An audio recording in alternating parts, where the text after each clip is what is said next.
The following is brought to you by the Social Suplex Podcast Network. You're listening to the Ricky and Clive Wrestling Show. Listener discretion is advised at all times.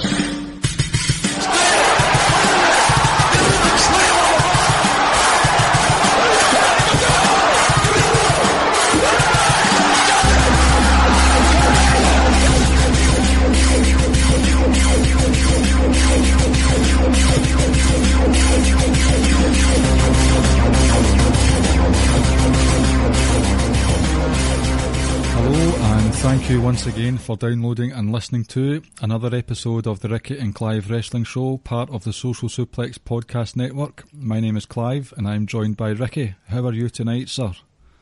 Doing very well, yourself? I'm alright, thanks. I have currently sipping a cappuccino as we speak. Cappuccino? Uh-huh. Well, maybe say the correct word rather than, Well, sorry for being playful. To be honest, I don't think it's going to be a playful pod tonight. No, maybe not. I have a couple of things. You have a joke? Not yet. I'll keep that for later. Did you know that I might be a week or so out, but this, as far as I'm aware, might be our year anniversary on Social Suplex? I need to go back and double check, to be honest. Because it was a friend anniversary between myself and Jeremy Donovan from Keepin It Strong Style this week. So that makes it roughly the time right. Just before Survivor Series when AJ Styles defeated Jinder. So if it is, then happy anniversary to us and all our listeners in the Social Suplex world. And then, see, in that time, I've tried very hard to make a conscious effort to put backstage politics aside. Who goes over who? Why does this geek get so much TV time? Is this person a draw? All of it. And I've tried as hard as I can to keep things kayfabe.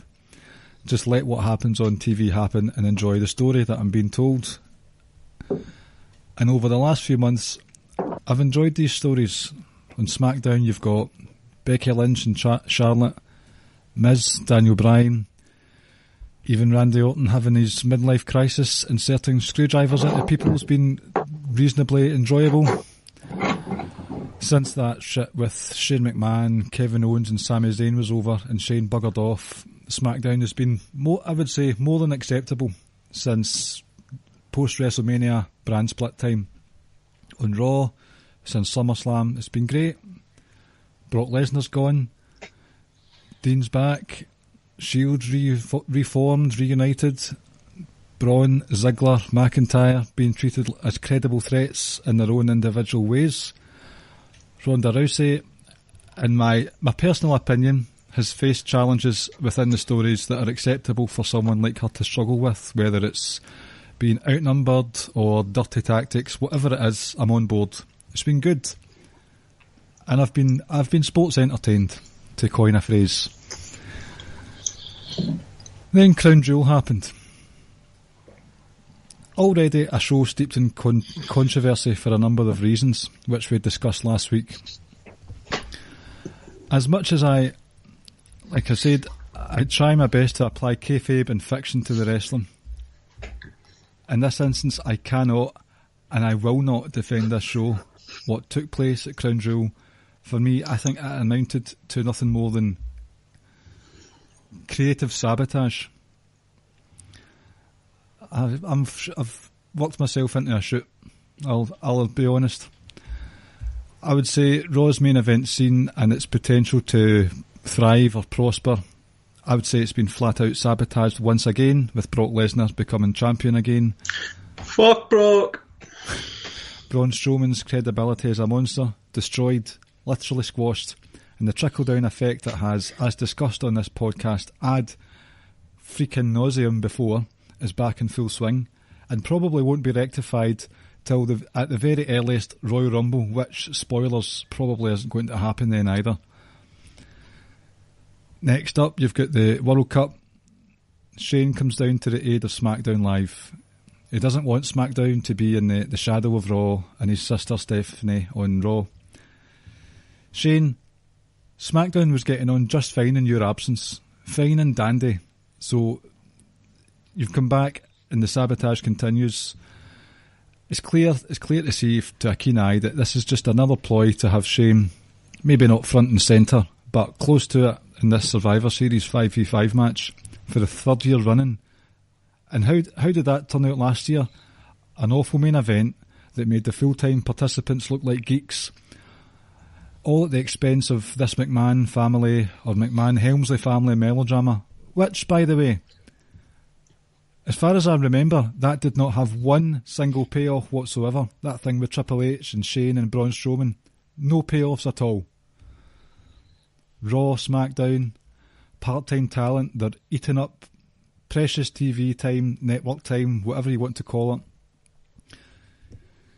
This full-time talent who work hundreds of nights a year, hundreds of public appearances a year, charity work, interviews, podcasts, social media, presence for that talent to look like a gaggle of geeks after geek after geek. I mean, I ask, how long will WWE rely on these part-timers? What are they going to do when the likes of Shane, Brock, our best friend, self-serving arsehole John Cena? What happens when these dinosaurs can't or don't want to wrestle anymore?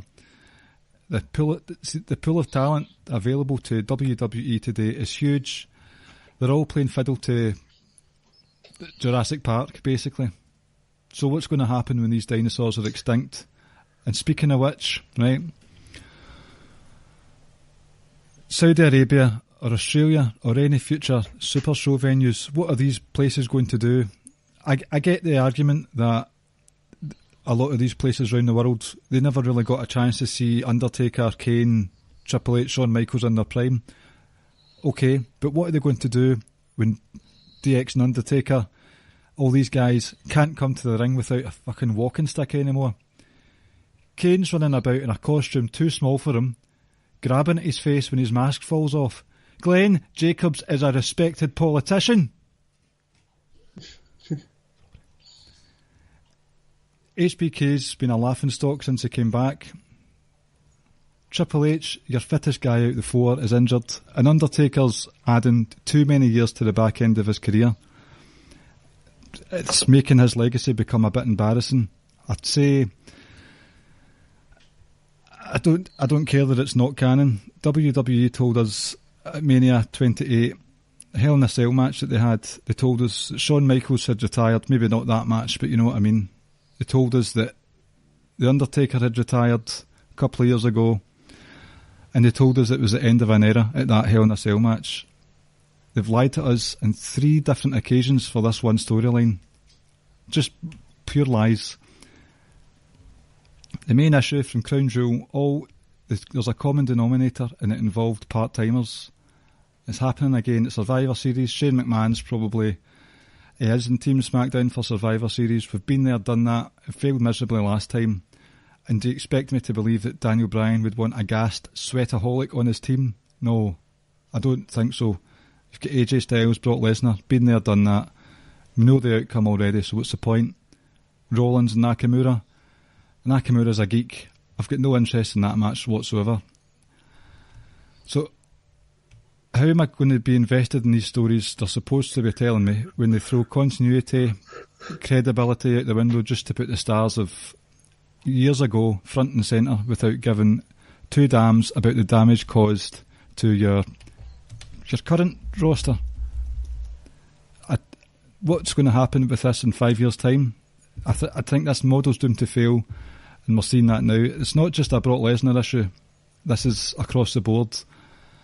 I know I've come in hot on this, and I have asked listeners to be patient in the past during creative lulls, but that goodwill garnered since SummerSlam for Raw, gone, in a match that lasted, a few minutes?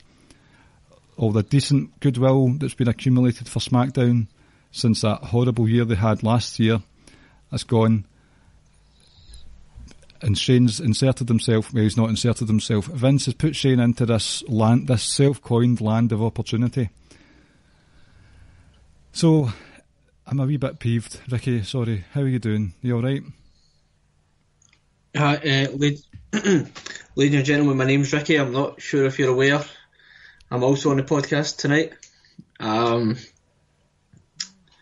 Well, quite a few things to talk about there. Where do you want to start?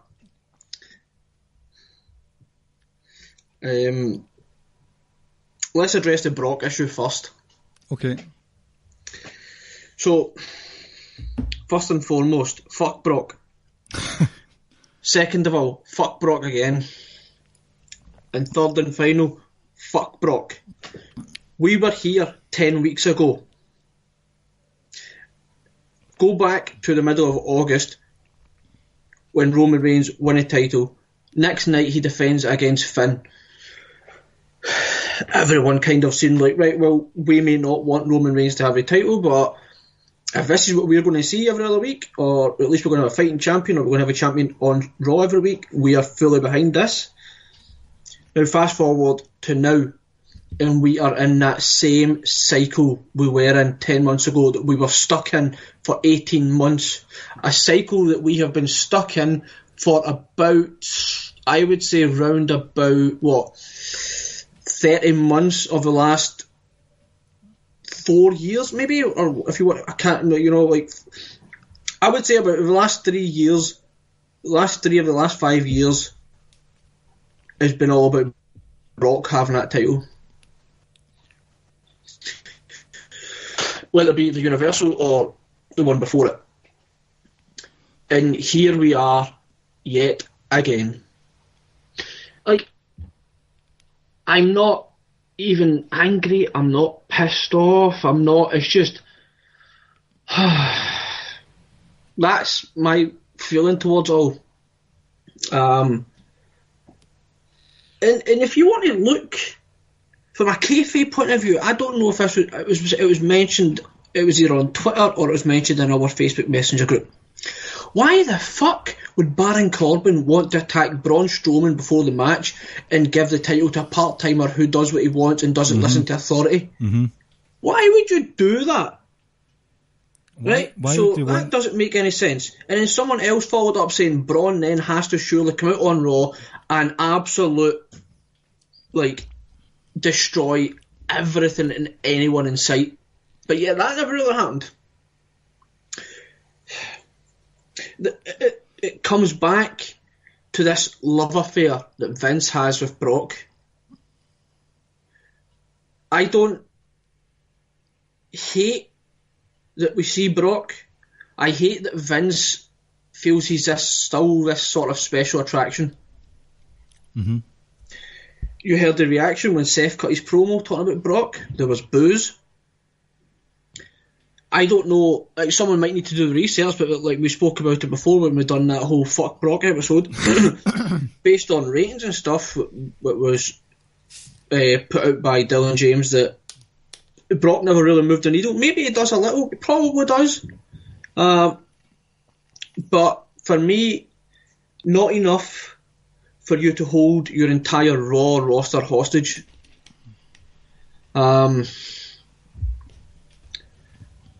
I would gladly never see Brock in the ring again, and we have no idea when he's going to keep this title. No idea how long he's going to keep it for, because apparently, remember, we all thought he was going to drop at WrestleMania, and then people started saying no, he's going to hold on through to the Greatest Royal Rumble, and then some other people say he's signed on for 1 or 2 matches. Now people are saying the same thing. He'll probably hold on to it until WrestleMania, because he's probably going to fight Daniel Cormier, I think, in February, because the UFC have a date in February available, which means he may not wrestle at the Royal Rumble. And if he does, it's kind of going to be a typical Brock squash match over in the space of a minute or two. It's like a nightmare, a recurring nightmare that you're desperate to wake up from, but you can't. I don't know if I want to go as far as saying it's deflating. It kind of is, but we are back where we were 10 months ago. Sorry, 10 weeks ago, and where we were, say, about 18 months ago, and where we were about 3 or 4 years ago. It's stagnant. It really is, and it's not Brock's fault. It's Vince.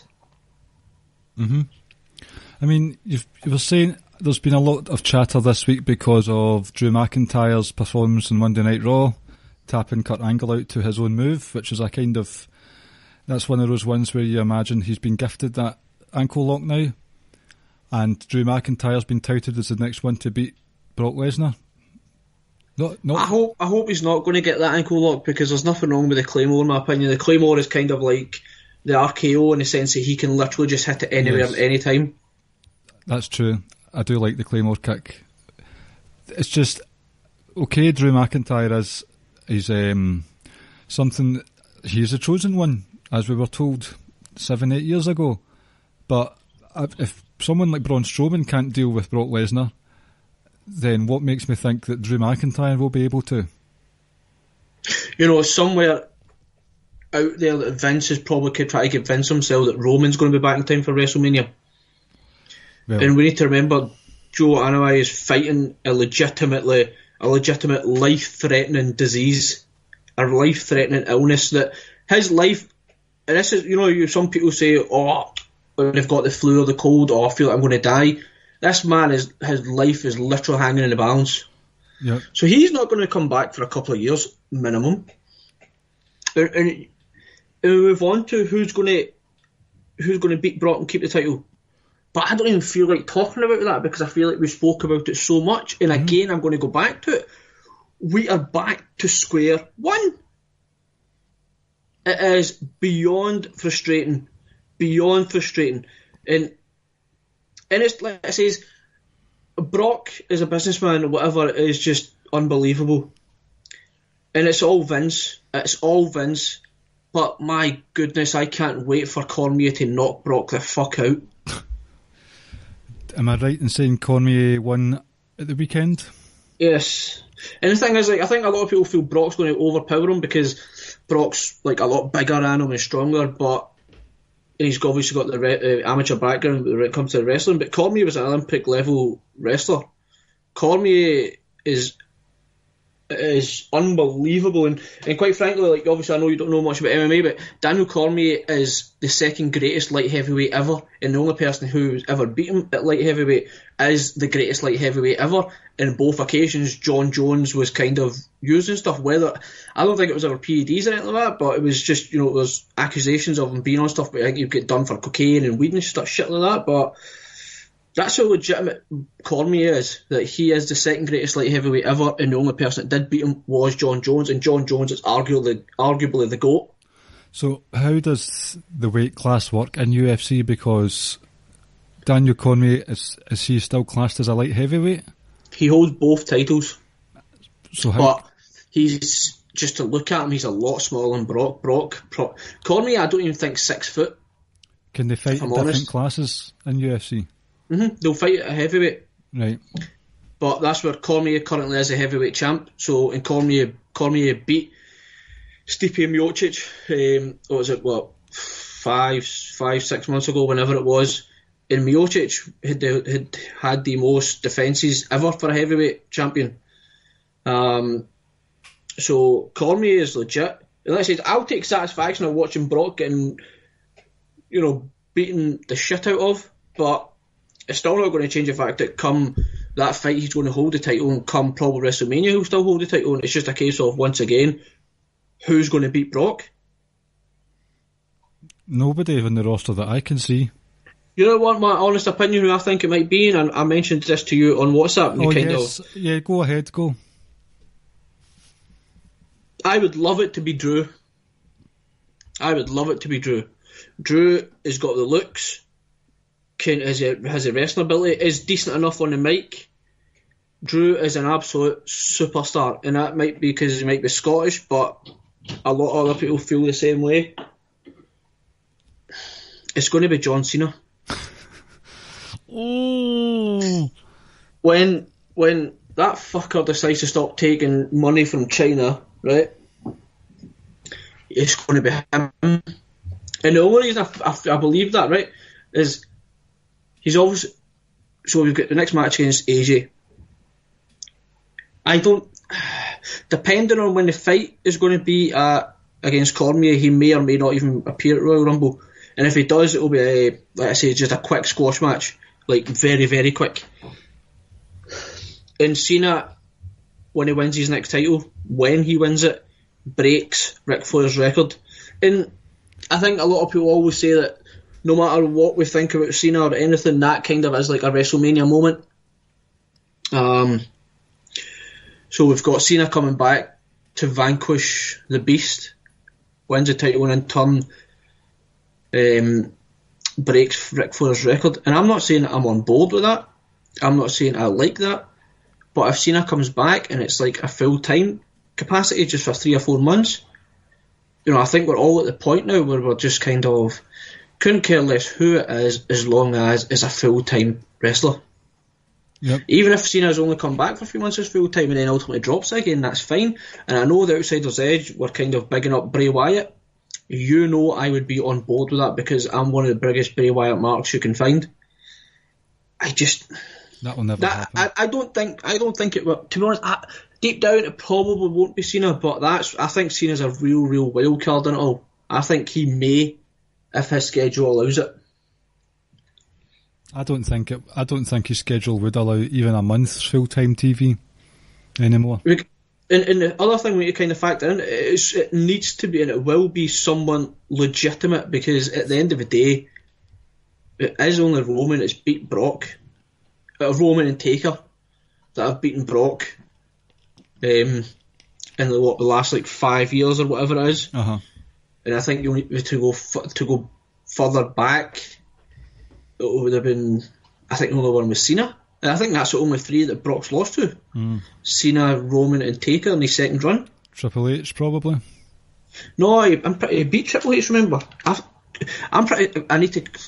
Did Cena beat him in his first match back, I'm sure? Yes.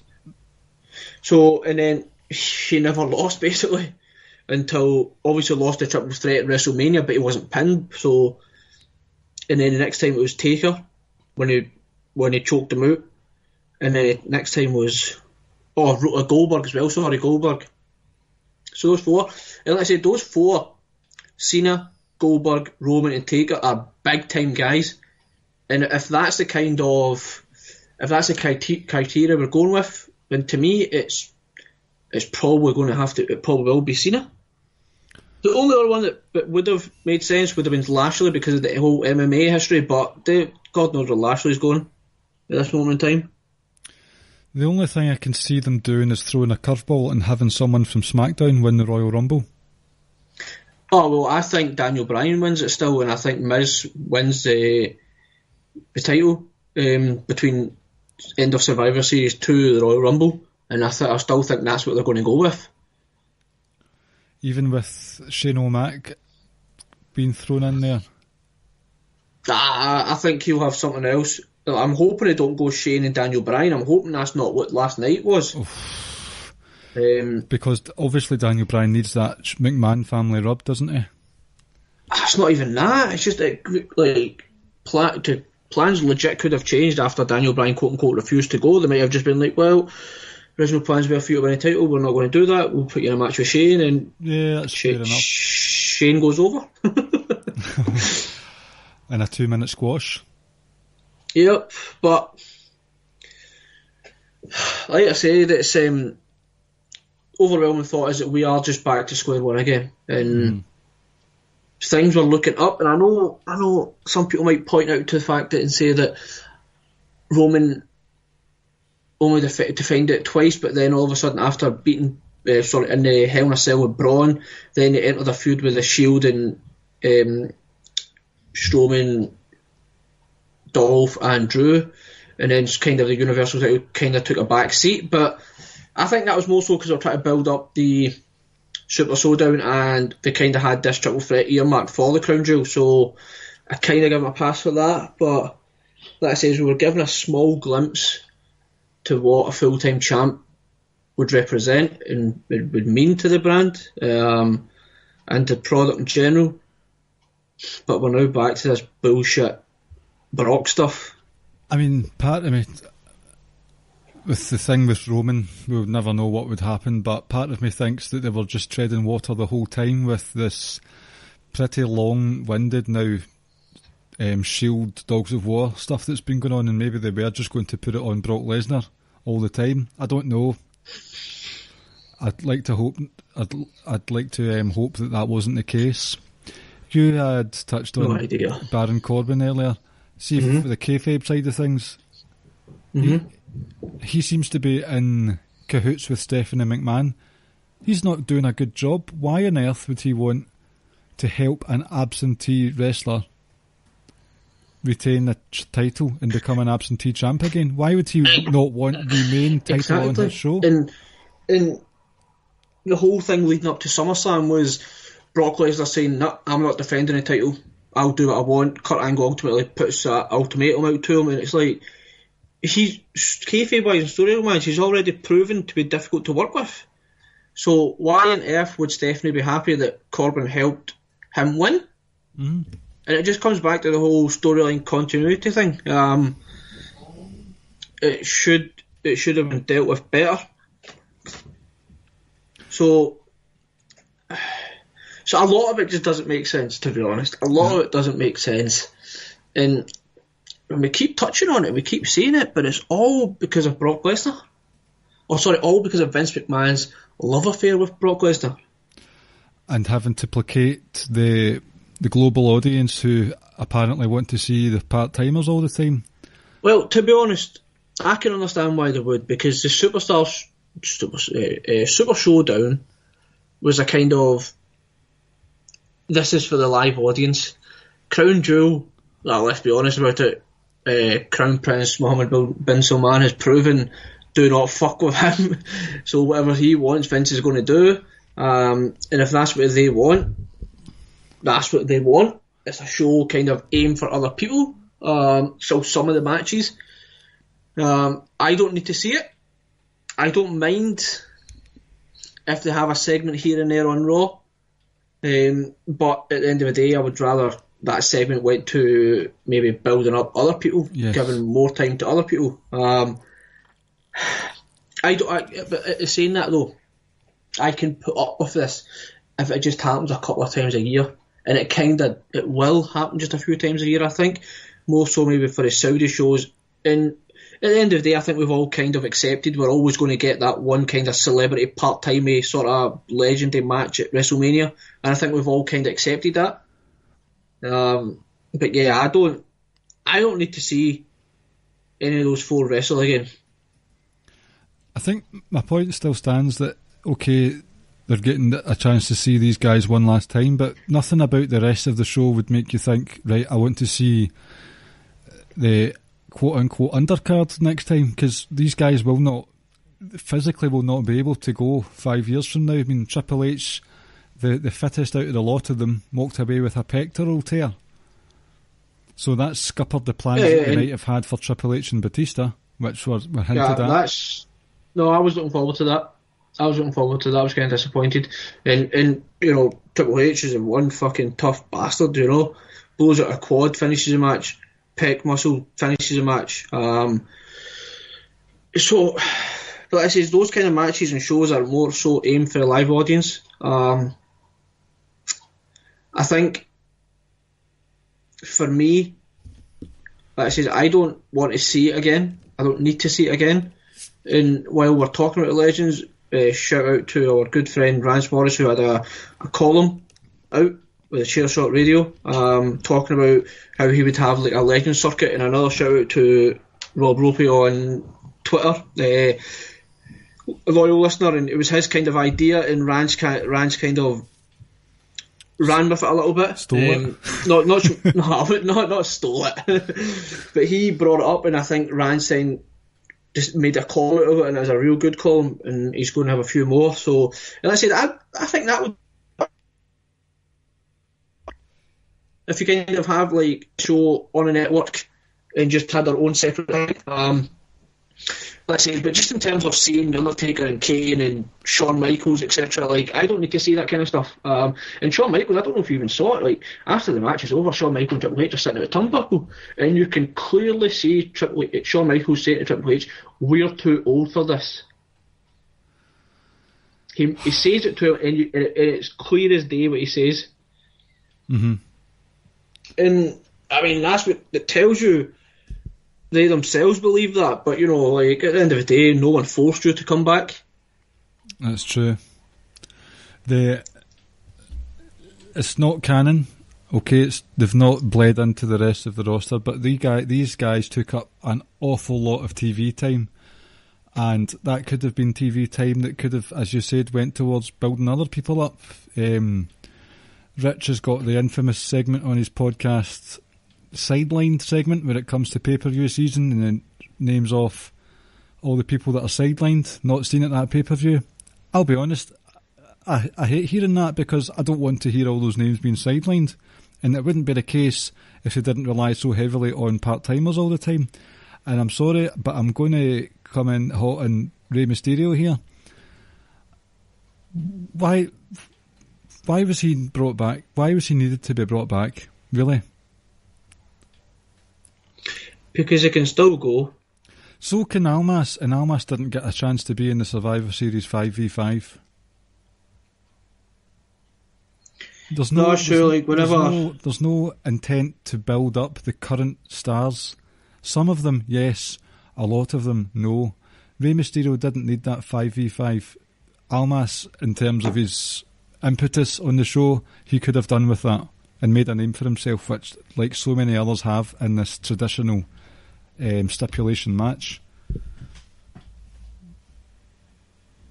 Yeah, no, I agree. Like, especially when it comes to something like Almas. Yeah, I don't mind Ray so much because my thing is that as long as you can go and as long as you're full, I can make do if you've kind of been part time. As long as you can kind of go, as long as you can go, I'm quite happy to watch. Not obviously at expense of other guys or like people like Almas, but like for me, I don't have that big of an issue with Rey Mysterio because, like I said, he can still go. But like, I do agree, like that spot could have benefited Almas a lot, and I kind of hope they eventually kind of realise what they've got in him. Exactly. Where do you think the WWE main roster product, what will it be like in 5 years' time? Because they can't keep relying on these. Like, I'm not saying I think they should not. I'm saying physically they won't be able to rely on Undertaker, Michaels, Triple H, Shane. So what are they going to do in 5 years' time? Because they haven't even got that next generation of legends to rely upon for those legend segments at WrestleMania 40. Well, it might be the likes of maybe Jericho, and it could be Johnny Boots and Tights himself. Johnny Boots and Tights. I fucking hate that man right now. I'm trying to think. Maybe that's where someone like Mysterio could come into it as well. But I said I'm kind of hoping by that point, you know, it's done. The reins have been handed over to Triple H. Not wishing death on Vince or anything.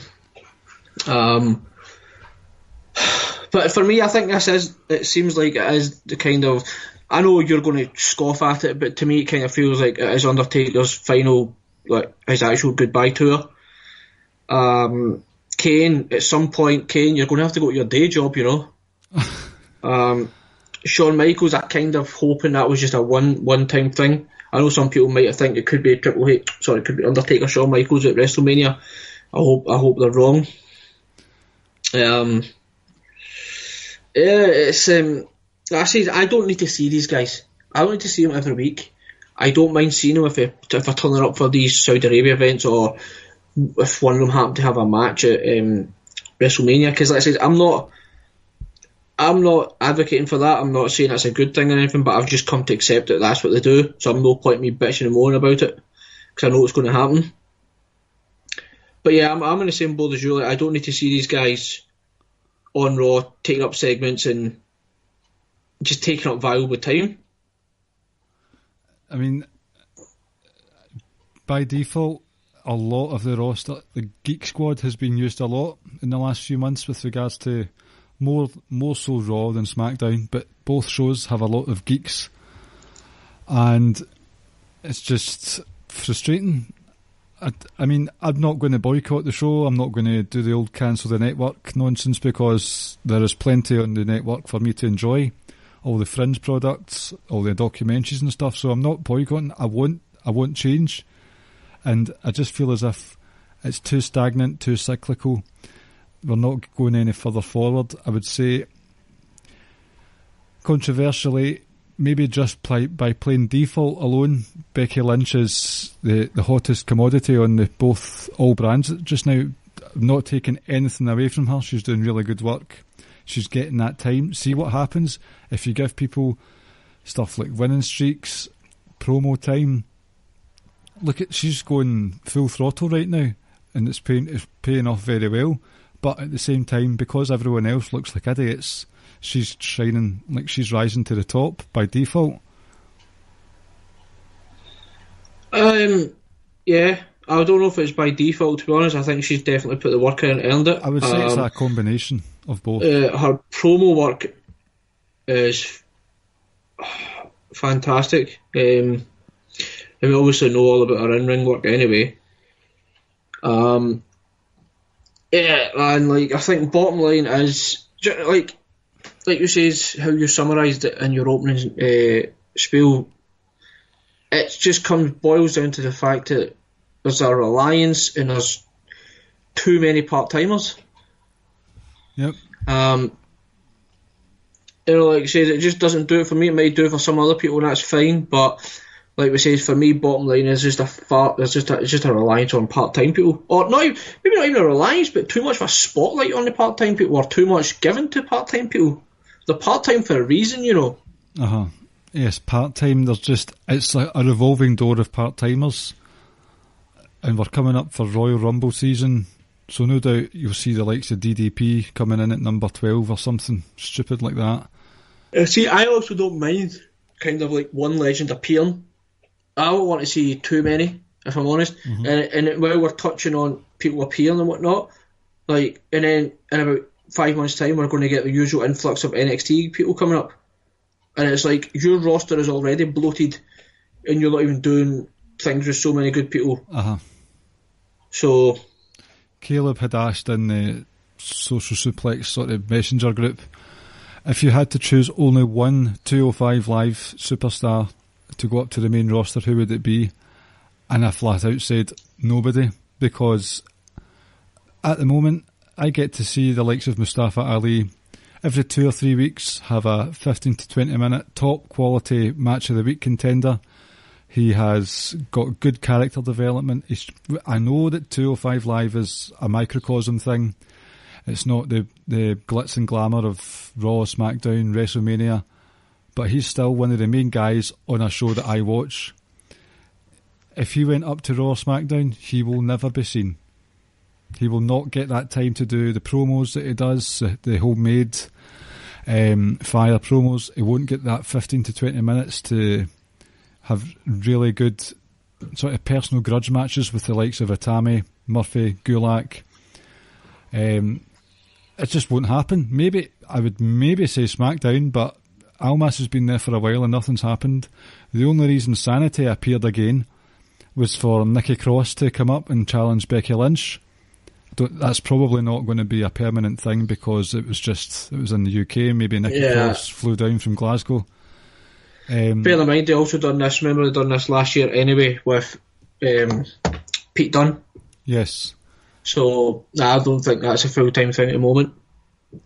Aye, definitely. I would say it's just let's cash in on the Nikki Cross popularity. That's all that is, I would say. Yep, and the fact that, like I say, it's down in Manchester, she's British, so it makes sense. You get that little pop, you get her a little bit more exposure, have a good match. Yeah,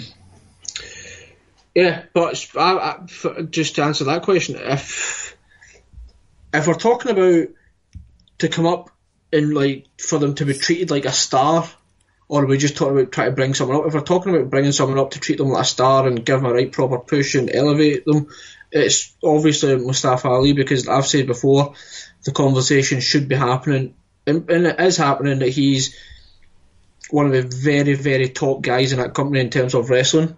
Like, he's every bit as good as anybody in that company, and what he does on Twitter and what he does with the community, just how nice of a person he comes across, that's the kind of guy who should be the face of your company, and he kind of has that potential if you really wanted to put him that way. I don't think it'd be difficult for people to get behind him and like him as a person. But yeah, you wouldn't really trust anyone right now, and to be honest, no one should be coming up or anything like that at the moment anyway. There's no need for it. No.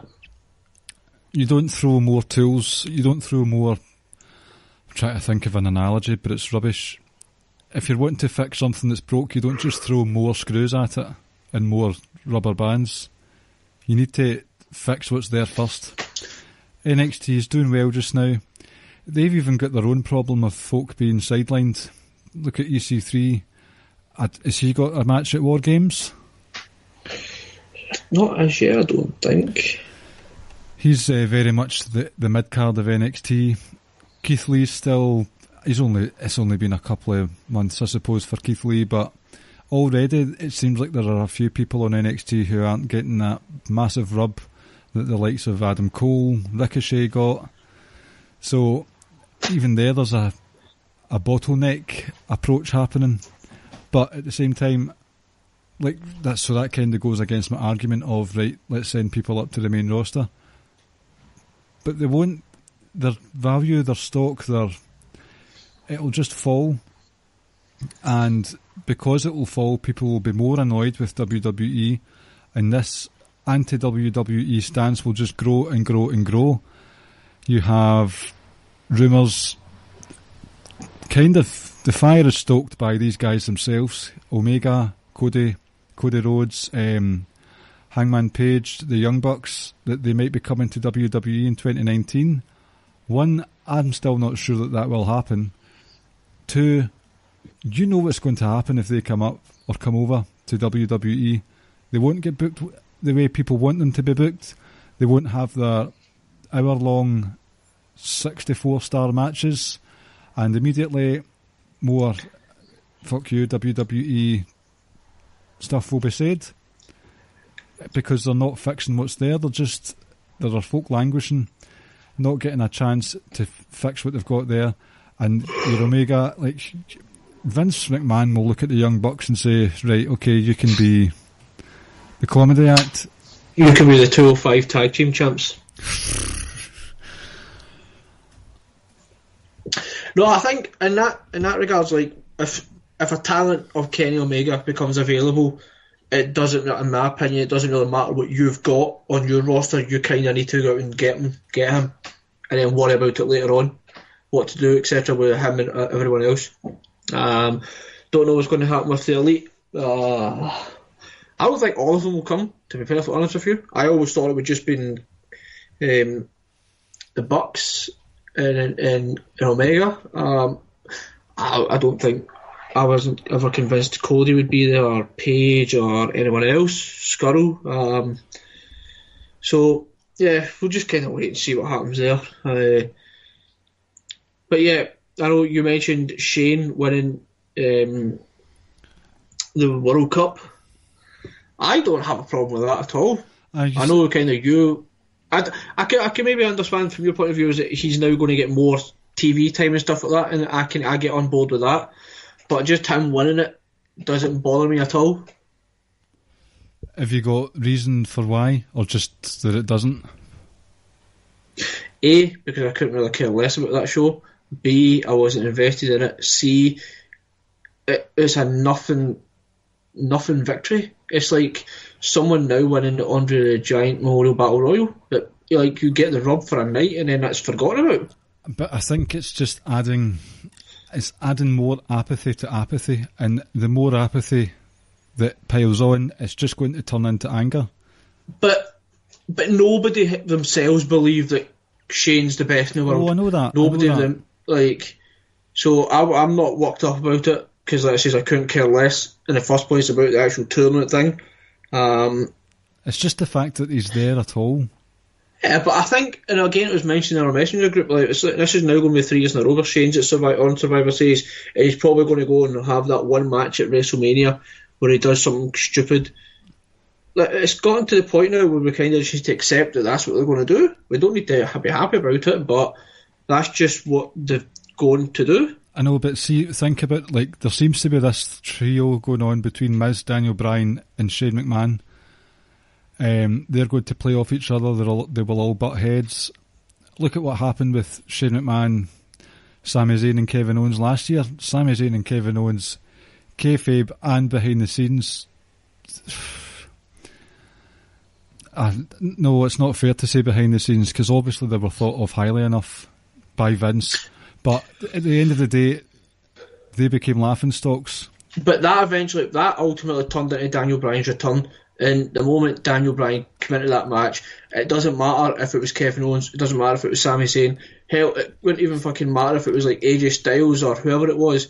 Doesn't matter. That match was all about Daniel Bryan, and kind of, I think everybody gets that. But that was like it was more than 4 months, that storyline between Shane and Kevin Owens, and then it just turned into a Daniel Bryan return.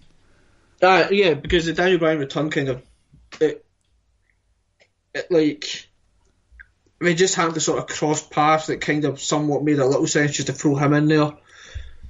But I don't want to see Shane. I've just kind of come now to the point where I just kind of accept it, and just see what kind of stupid, crazy shit he's about to do, and not necessarily enjoy it, but like I say, I've accepted it, and I don't see why I'm now going to get worked up about something that I know that they're always going to do, or, well, they have a track record of doing. I see your point, and I shouldn't be worked up about it, but it's not so much why he's there, it's the taking the spotlight away from someone else. Yeah, like I say, I get that, and once again, it just kind of comes back to part-time guys. And I know Shane's kind of like a full-time, on-screen kind of character, but he's a part-time wrestler who happens to wrestle a couple of matches a year.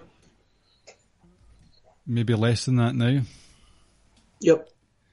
I mean, I will say this though, Shane looked fucking jacked. He looked huge. I wonder if he's been tested. Oh no, he doesn't, because he's part-time. So basically this legacy programme that will have all the legends doing their own brand that will just be walking about jacked up to the gills. That's it. That's why like when Brock got popped for PEDs last year or the year before, whenever it was, like John Jones been popped for it as well, and like they were on a collision course to fight. Well, I'd fucking let the two of them just jag up and just throw them in a cage and just let these two PED abusers just beat the living shit with each other. That's what the Rancy's Legend circuit could turn into. Just a roid fest. Yep. A battle royale. That wasn't the joke, by the way. That was a terrible joke. Are you alright there? You got a bit animated? Well, I explained to you that I've got the Man United game on at the same time, and my God, we are fucking awful. I'm very... But we're actually... Sorry, cut that out. Oh, did we just get a live goal then? We're so bad, we actually fucking need to go... Just stop recording so I can actually celebrate properly. I'm just going to keep this going so the listeners can hear your conniptions. Fucking yes. So, see, while you celebrate, have a good think about, seriously, would you want anyone from NXT to come up? Is it just a flat no? What, right this very second? Royal Rumble season. Like, permanently or just to participate in the Royal Rumble? Permanently. Like, we're coming up, right, let's say, would you call anyone up from NXT at the typical call-up seasons?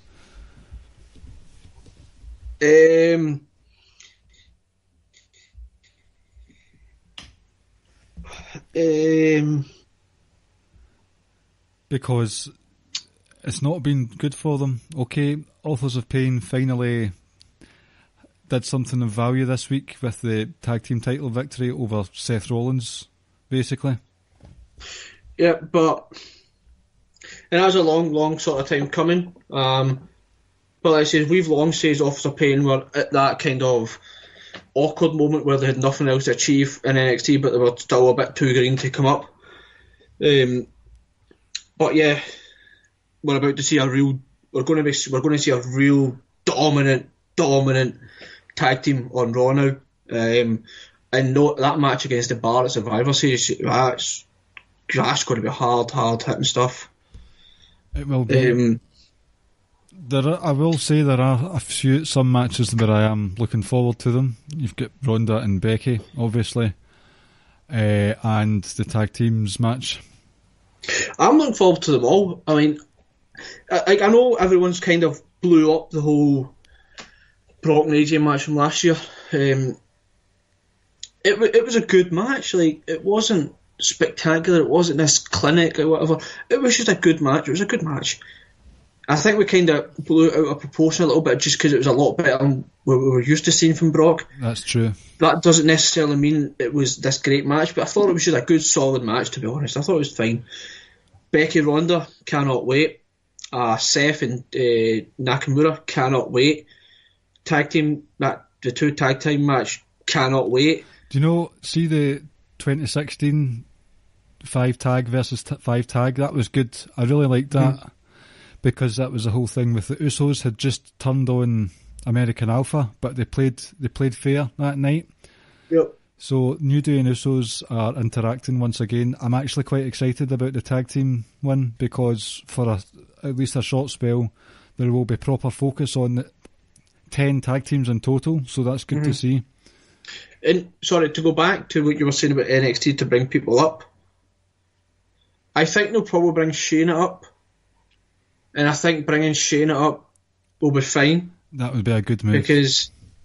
Because what you imagine if Charlotte does go on to challenge Ronda, maybe they'll put Charlotte over onto Raw, so then we'll need someone else to come on to SmackDown. Shayna would make sense. Shayna's ready.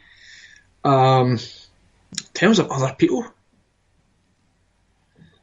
I could maybe see them eventually bringing EC3 up. Whether they do it right now, I don't know. But no, I wouldn't be in a rush to bring anyone up. We've said, stop bringing people up just for the sake of bringing people up or just for a cheap pop. Like, please have something in store for them. Like, I'm not saying when you brought Almas up, you had to put him in a title match straight away. That doesn't make sense because, like I say, whether we like it or not, a lot of people don't know who he is. So you build him up, but slowly over time. And did it win? Live updates of the Man United game here. What's going on? Did it win? Do you want me to take over for a bit? Yes! A wee Ric Flair woo pop there from you. Fuck Ric Flair. I hate that man. Who scored? I can't see it properly. Pogba. I think it was. It was a bit of a mess. Anyway, sorry. Continue. Well, Jesus, that's not a good look for our podcast here. Oh, it's all right. They'll enjoy the elation that you're going through at the moment. A wee different sort of take. You've got Nikki Cross. She's just had a wee mini debut on SmackDown. And Maverick from Right Side of the Pond brought up a good point from a tweet that I posted at the weekend. Basically what's happened is there's another couple of episodes of NXT UK on tonight, so again we're not able to give it a fully up-to-date coverage, but the last couple of weeks we have seen the formation, for want of a better word, of a full Scottish heel stable with the Coffey brothers, Mark and Joe, and Wolfgang. They've sort of dominated and beat up the likes of Flash Morgan Webster, Mark Edwards, Zach. What's that guy's name from New Zealand? We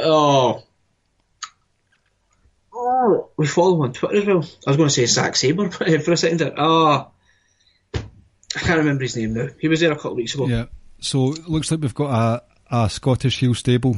It's still to be determined whether they will play on the fact that they are all Scots from Glasgow. Yep. Why did I say that? And also, it's still to be determined whether Nicola Sturgeon's going to be their heel manager.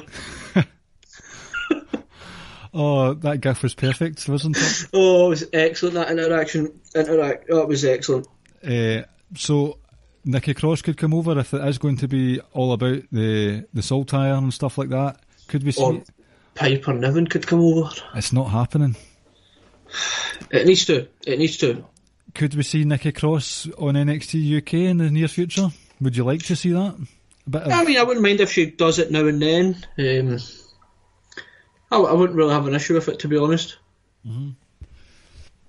I think it's one of those ones again where they're just cashing in on her popularity. Not that that's a bad thing. Mm-hmm. She's doing well for herself on NXT. She has had some really good matches with Bianca Belair. Yep. She had a good match with Mercedes Martinez as well. That was an excellent match last week. So not only is she chewing up the scenery with her excellent promos, just her manic style, but she's having good wrestling matches as well. And then obviously she was heavily involved in the Aleister Black storyline, and that got her more exposure as well. I like how she seems to be like she can't be contained, but when Aleister Black's on the scene, she's under his spell. I quite like that. Yep. I like that initial interaction when he appeared in the ring and just sort of summoned her over, and she was like, "Oh shit." Oh, that was excellent. That was really cool. Mm. It kind of... I know it's not similar, but do you remember when Bray was with his match at Undertaker and he got into his little crab position, crawled over to Taker, and Taker sat up and looked at Bray, and Bray kind of like had this look in his face, as like, oh dear God, sort of thing, and it kind of brought back memories kind of like that, where Bray himself was a bit of a loose cannon, but then came up against a higher power, so to speak, and he was kind of shook. Mm-hmm. So we've got, not only have we got Survivor Series coming up, there is War Games as well, and it's Velveteen Dream versus Tommaso Ciampa. Do you think we'll see a title change there? No. That's fair enough. No, don't think so. I don't think so, but I must admit, Tommaso Ciampa is arguably the best Twitter game in wrestling. He put something out on just a few days ago. Don't know if you saw it. So you remember the Triple H and Shawn Michaels doing like their photo shoots. So he put out that photo, and it was like, what I'm looking forward to the most in Crown Jewel is to see my future. So he puts his face on Triple H's body and puts Gargano's on HBK's. Found that quite funny. But yeah, no, I don't see a title change there. Dream could ultimately end up being just kind of one of those people that never win a title on NXT. I think he's but he's still highly thought of. Oh yes, I think he might not win the title as you say, but he's one of those attraction wrestlers where you've got on a takeover, you've got a title match, a couple of title matches, and then you've got the Velveteen Dream match. So I've got no problems with him as far as NXT is concerned. If and when he gets called up to the main roster, that's another problem that we'll deal with at another time. But he's in a good place just now. I would say he's been rewarded, even if it is kayfabe, with a title shot that he might not win, and it kind of probably furthers this thing that's going on between Ciampa, Black and Gargano. But it's good to see Dream being utilised well. I think he's going to be an interesting foil for Ciampa. Yep. You also have Black versus Gargano as well. Have you got much interest in that match, apart from wrestling quality? Or is that enough for you? you know that's enough for me. I know, that's why I put the wee bit at the end. Like, I've always long said it. Give me the wrestling over the character and storyline, etc. But when you kind of get the storyline and characters merged with the wrestling ability, it's like the perfect blend. Aye. But yeah, I'm alright. That's why, like, for instance, when people talk about how Nakamura's a geek, and end of the day, Nakamura has a US title, and no one, and a lot of people don't even fucking realise that. Exactly. You know, like, that's how irrelevant he and that title have been for a long time. But him and Seth Rollins should be a good match, so that alone is good enough for me. That's how I always feel about things like that. If I know I've got two good wrestlers in there, it's all good. However shitty the build might be, I'm alright, because the match itself, for me, will be fine. Mm-hmm. It kind of, almost like Evolution, how shitty that entire build was. Lack of build, and yet, look what happened. It was just all about the wrestling, how great the wrestling was. Uh-huh. So, yeah, I think I'm still looking forward to it, because I expect it to be a good match. Aye. I remember it was a fatal 4-way sort of number one contender match, and Gargano and Black were like, I don't know if it was an elimination or not, but they had some really good exchanges in their match. See, when Gargano does his sort of slingshot DDT through the rope, spear through the ropes, Yep. and Gargano just levelled him with a knee to the face, so we'll get stuff like that, which will be really good to see. You've got the War Games. And whether we like the heel turn or not, that's another little dynamic to see Gargano wrestle as a heel. Yes, I don't know if he'll change that much. I mean, I'm not, like, I don't care that much that he's turned heel, because I've not enjoyed him as a character for a while anyway, because he's just been a bit sort of self-indulgent and moping around all the time, so I wasn't rooting for him anyway, if that makes sense. But as you say, it's interesting. What else are they going to do with him? He is a failure at the end of the day. He lets his demons get the better of him all the time, so let's see how he deals with someone who embraces their demons. Did you like the wee kayfabe story there? Yeah, it's perfect. Thanks. I don't know about the women's title match. Has there been one announced?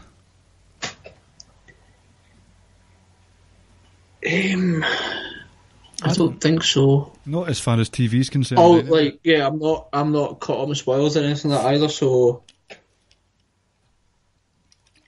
And you've got the War Games match with United. That's what you'll be saying tonight. United. Delighted. Absolutely delighted. Undisputed Era versus Ricochet, Pete Dunne and the War Raiders.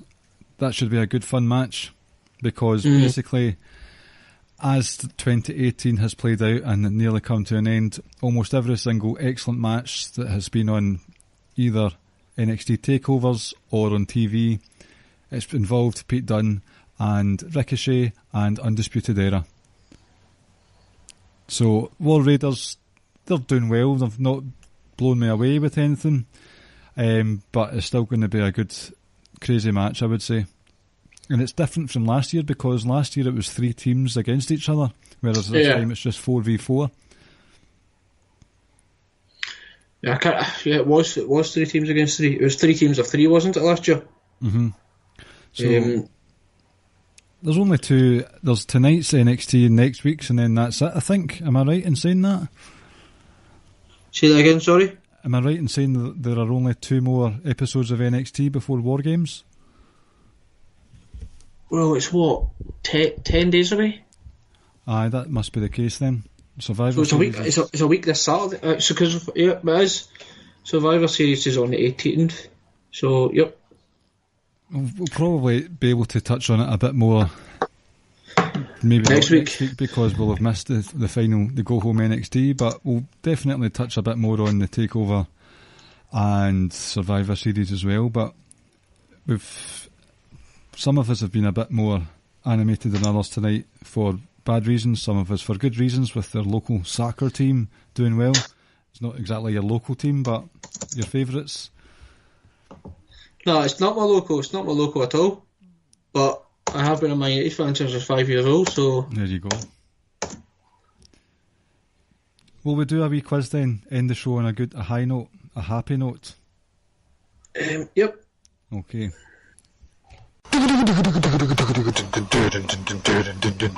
It's fucking quiz time with Ricky and Clive and friends. A fucking WWE quiz. So this week, in keeping with the theme of just rotten booking, part-timers taking over, and just, Vince, what were you thinking? This is the theme of the quiz this week. 10 questions, couple of bonus points here and there. Some of the most bizarre, head-scratching booking decisions that WWE have had over their time. All right? Mm-hmm. Number 1. What were the 2 occasions where Hornswoggle was the big reveal? 2. Mm-hmm. Well, he was Stingy's son. Vince's son. Yep. What was the other one? Was it before or after that reveal? It was after. After?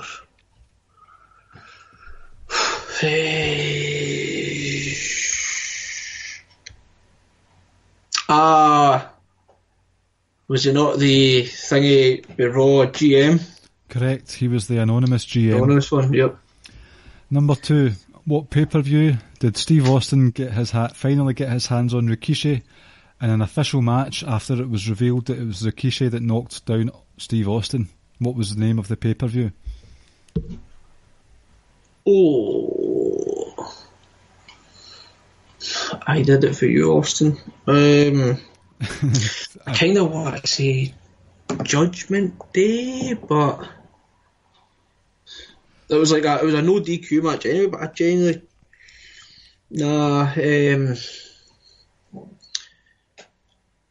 was Judgment Day even a pay-per-view then? It was, but it wasn't Judgment Day. Will I give you a clue? Was it No Mercy? It was No Mercy.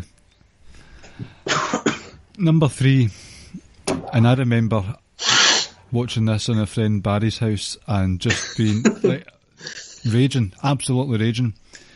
John Cena lost the world. No, he didn't lose the World Heavyweight Championship. What it was Cyber Sunday 2006 triple threat match. Big Show, Booker T, John Cena. Mm-hmm. The online vote was to see which title would be defended. Probably that or the ECW with the Big Show. And it was Booker T, King Booker's World Heavyweight Championship that was on the line. Booker T pinned John Cena to retain the world title, but how did that happen? How, like, do you want the build up to the pin, or? Someone attacked John Cena. I don't know if I remember this. Oh, I do. Britney's man. Her ex. That fucking idiot. Kevin Federline or whatever. Can you believe that? K-Fed. Fucking hell. A scrawny child in comparison to the Johnny Boots and Tights prototype, hit him with a shit belt shot, and that cost him the match. That's dreadful. Yeah. What other pay-per-view? This is number 4. You've got 3 right so far. You're doing excellently well. Number 4. What other pay-per-view? Who knew my forte was shit booking, and I actually enjoyed shit booking? What other pay-per-view was John Cena a victim of, like, interference from a physically inferior, embarrassing celebrity storyline stuff? This time losing the US title. What's his name? I was going to say Jon Snow. Do you mean the guy from Game of Thrones or the Channel 4 news presenter? It was at SummerSlam, like you say, SummerSlam, wasn't it? Or whatever it was. What's his fucking name? That's alright, I was wanting the name of the pay-per-view, so you got it correct. Oh, is it? But what's the guy's name? It was John something, wasn't it? Jon Stewart. Yes. Awful. That was just so random. I know. Number 5. Over the Limit 2012. Name the main event. Say that again? Sorry. Over the Limit 2012, name... The main event.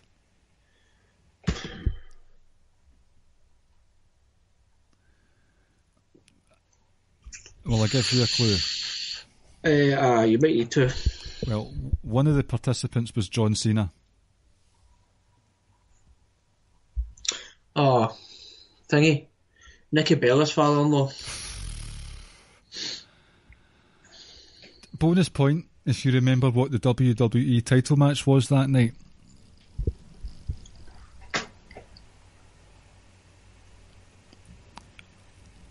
And will I give you... Think back. No, just think back to 2012. I can't remember when Over the Limit was, but I'm thinking it was a springtime affair. The idea, to be honest. Was it a singles or was it a multi-man? It was a singles match. Was it one title or two titles at this point? Was it just a one title? I think it was two because... it was two. Oh, right, okay. So that's the one Punk held then? Mm-hmm. Oh, Daniel Bryan. Correct. So you've got Daniel Bryan and CM Punk, two of the greatest that have ever laced up a pair of boots, playing second fiddle to John Cena and one of the Legion of Doom.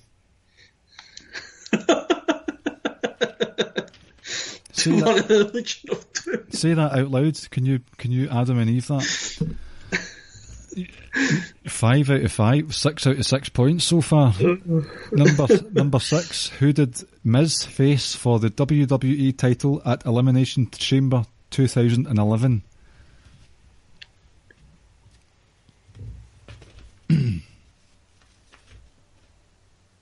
Was that the year? Was that the year that him and Cena went on to WrestleMania with The Rock hosting? Mm-hmm, yep. Oh, wow.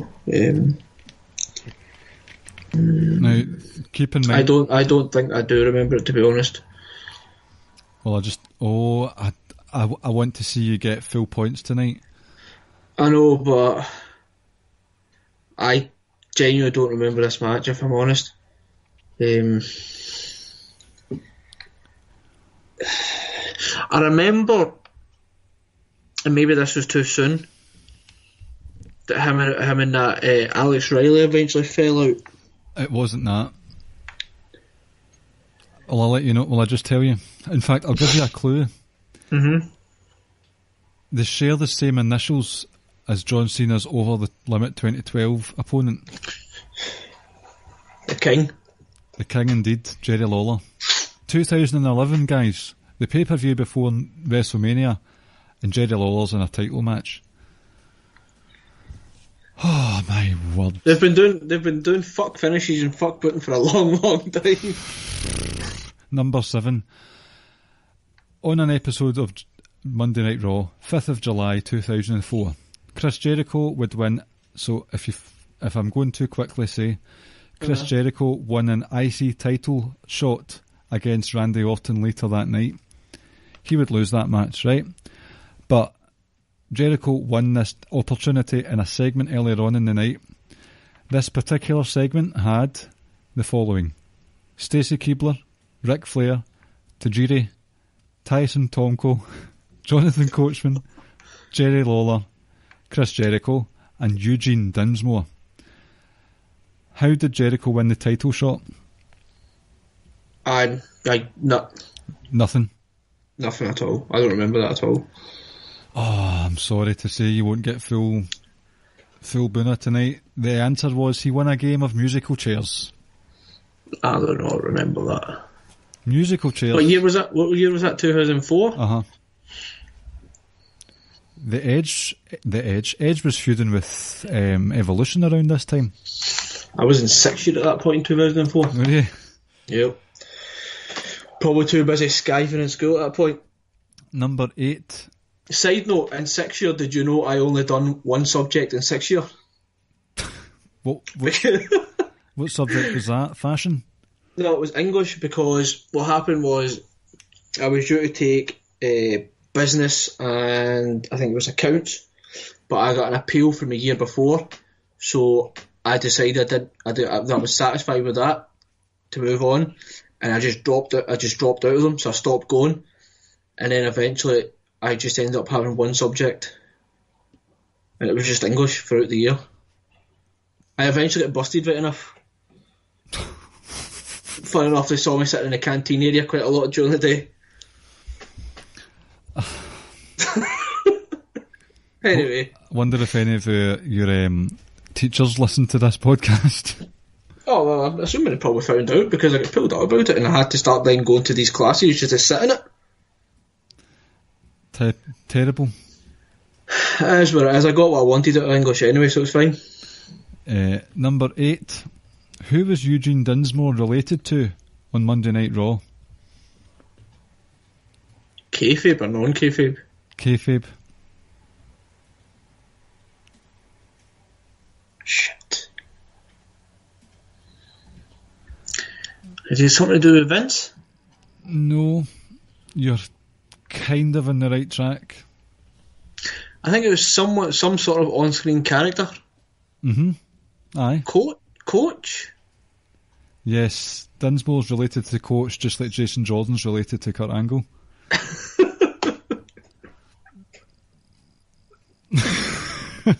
No, because I remember a lot of interaction. I don't know. Okay.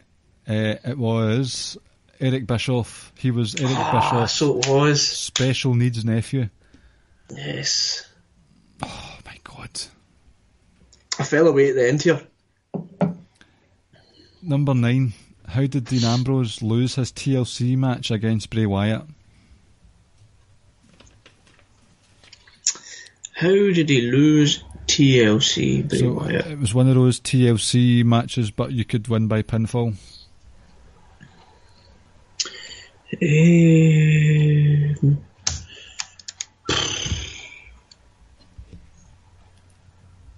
What year was this?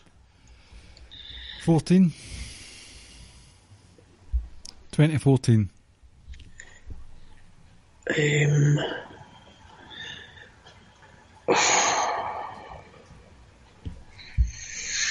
Come on.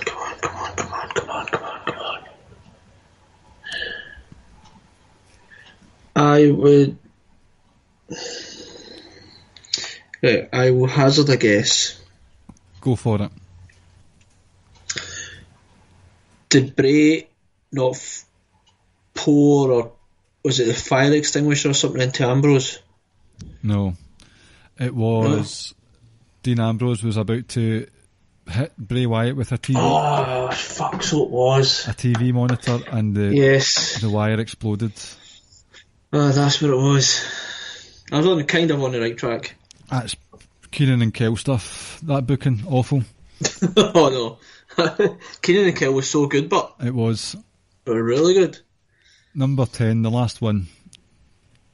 It's a shame you've lost the last 3 there. But number 10, who replaced Great Khali to take on The Undertaker in the first ever Punjabi prison match? Because it was Great Khali's match, but he came down with a staph infection when he was doing, I don't know, tribute to the troops or something along those lines. I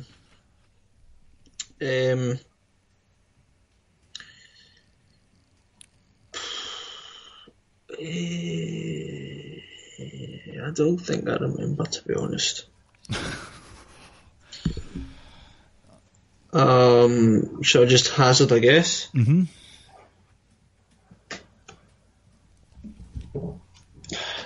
Fact, was it not Show? It was Big Show. Well done. So you get 1, 2, 3, 4, 5, 6, 7, 8 out of 11 points. That's not too shabby. Done alright.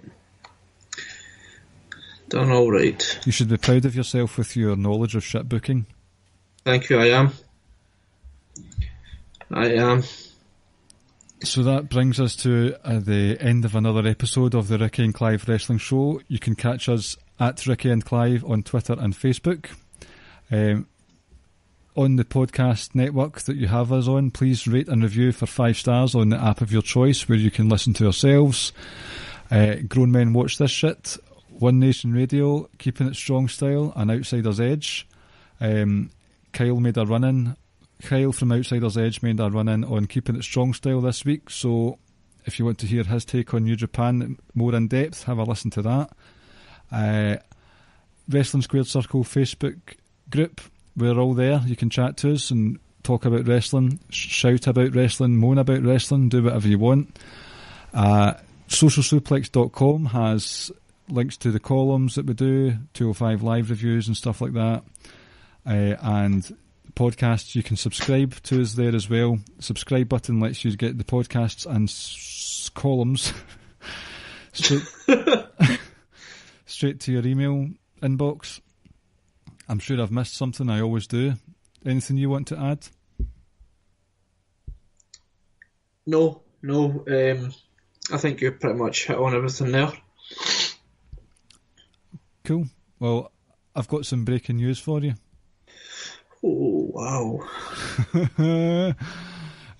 Donald Trump is making public his relationship with WWE again, and in order to celebrate this, they're going to rename some of the states, some of the United States of America.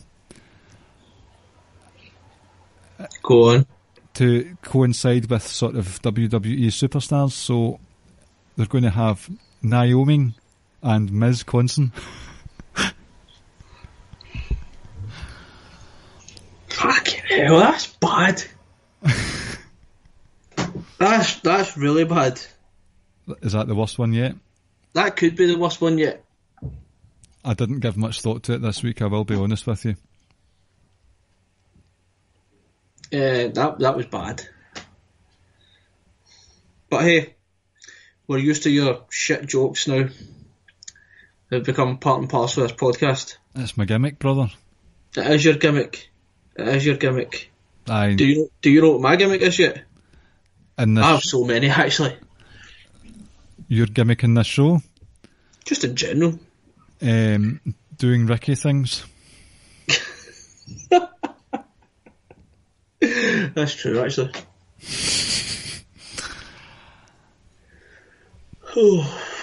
Right. We'll try and be a bit more upbeat next week, folks. Upbeat's not... I think we will be, because the card itself is looking a little better, and War Games is there, and so. And we'll be coming up to the festive season anyway, so even if things start to go a bit shit with regards to WWE, we have some special editions planned soon. As far as I'm aware, we're not that far away from... I know we've been on the Social Suplex network for a year now. We're coming up to our 100th episode. Did you know that? You did know that, didn't you? Yes. It's quite a milestone for us, so over Christmas... Considering what our first episode was like, so...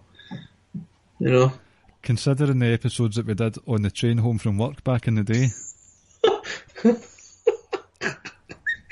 They were some of the best things you'll ever hear. They were good stuff. They weren't. No, they were terrible. They were. Like, you would hear the woman on the train, on the speaker, telling you what station you were approaching and stuff in the background. And our outro music was the theme tune from the Casualty? BBC drama Casualty. There was a reason behind that, but it was just so stupid. What was the reason? Remember it was... we were always on the train going to the destination it was going to, and we always went... don't know why. You know how on a train, but this train is for Glasgow, your next stop is Charing Cross. So we added on to that for some random reason where this train will disintegrate. Oh, because they say, well, this train will terminate. Yes. And then because of that, we played the Casualty theme to make it look like the train did actually disintegrate. Oh, creative geniuses here. And Jeremy Donovan gave us a bigger platform. Oh, I love that, man. Thank you, Jeremy. Yes, thank you. And here's to hopefully many more years of giving you rubbish jokes and stories about our youth and dogging school and stuff like that. Right. I mean, I didn't dog school. I was in school. I just didn't go to classes. I didn't need to go to these classes. You just sat in the canteen while you were in school. Well, do you want to know what my Friday day consisted of? Mm-hmm. It was First 2 periods, I had 3. Period 3, again, I should have been in like accounts or business, but because I didn't go. Period 4 was like social education, so no one ever went. And period 5 was English, and then 6th period I was free again. There we go. So I had 1 subject on a Friday. Busy man. Yep. Very busy. And just like in your work life, you just do nothing on a Friday and leave work early? I leave work every single Friday at 12 o'clock. The building could, be like about to cave in and we need everyone there, I'll still leave. It's routine. I meant, this is random tangent and we've finished on the high note, but I do actually want to give thanks to folk that praised us for our talk last week about Saudi Arabia and all the controversy and stuff that's going on about that. That was quite a serious conversation we had, and we got quite a lot of private and public praise for that. So thanks to all of you for just praising our braveness. Well, not my braveness. Yeah, because we kind of ended that episode in off-air. We were kind of a bit like, did we go too far? Should we have said what we've said? And if certainly me, I had doubts in my mind. I was like, did I come across how I wanted to? But like it says, guys like Rob, guys like Dan, like Rance, Kyle, Josh, Rich, Josh had some real nice things to say as well. So yeah, it felt nice that people saw the way we were coming from and appreciated what we were saying. Mm-hmm. But on that note, we'll end on a positive note now. Yep. Right, folks, take care. Right. Speak to you next week. Night. Right, bye-bye. Thank you for listening to the Ricky and Clive Wrestling Podcast. We'll see you next time.